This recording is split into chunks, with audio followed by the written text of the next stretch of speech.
एक होता है either you lie or you are economical with the truth. आप झूठ नहीं बोल रहे आप बहुत पॉलिश लैंग्वेज में बात कर रहे हैं, मुझे पता है कि आपकी लैंग्वेज बहुत बढ़िया लेकिन है। आप इकोनॉमिकल विद द ट्रूथ हो रहे हो। आप सच्चाई को आप झूठ नहीं बोल रहे हो, लेकिन सच्चाई की जो कई त्रुटियां हैं उसको आप दबा रहे हो। रिटेल इन्वेस्टर को ये समझना पड़ेगा कि जो बोल रहे हैं डालने के लिए उनका स्वार्थ है। इसको एक मार्केट किया गया कि नहीं जी 10-12% तो मिलता ही है। ऐसा कुछ नहीं है, इक्विटी मार्केट में मिलता ही है नाम की कोई चीज नहीं है। ये स्टेटमेंट ही से मुझे बहुत प्रॉब्लम कि किस मापदंड पर सही है, क्यों सही है। अगर कोई कंपनी इस तरह की फॉरवर्ड लुकिंग स्टेटमेंट देता है तो सेबी उसको हॉल अप करती है कि भाई आप कैसे कह रहे हो कि आपकी कंपनी का फ्यूचर ब्राइट है, ये है, वो है, क्या इसका आधार क्या है, इसके क्या रीजंस हैं। और यहाँ आपने एक ब्लैंकेट स्टेटमेंट उसमें सेलिब्रिटीज आके बोलते हैं, सचिन तेंदुलकर आके कहता है।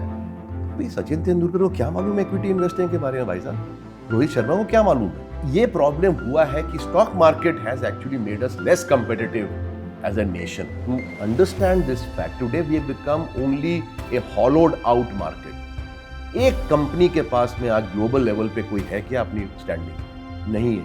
क्यों भाई?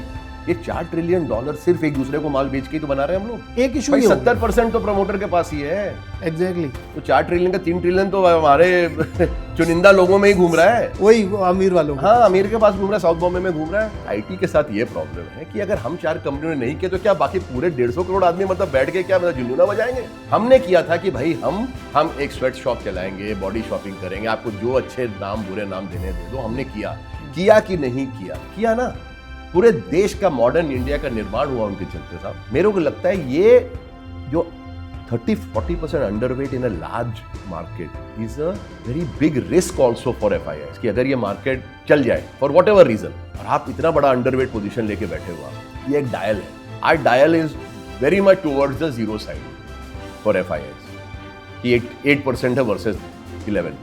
वो डायल को वो न्यूट्रलाइज हो सकता है करें कि चलो जी 9-9.5 पे लेके that is very likely to happen. 1 साल निकलेंगे, 4 क्वार्टर निकलेंगे, नंबर्स ठीक आएंगे, फिर हम अगले साल की बात करेंगे। बट मेरे 5 ईयर पर्सपेक्टिव है, this company will do this company will do that, is a फालतू की बात है। इंडिया एक स्टॉक मार्केट के हिसाब से for players like us it's a beautiful market and always has been and will be. Because जितना आप 5 ईयर व्यू लोगे ना उतना आपकी व्यू, आपके ईगो और व्यू एक चीज हो जाएगी, एक ही हो जाएगा। और गलत में मानना गलती बहुत मुश्किल काम है। सर। माफी मांगना आपको मालूम ही, हमने देखा भी।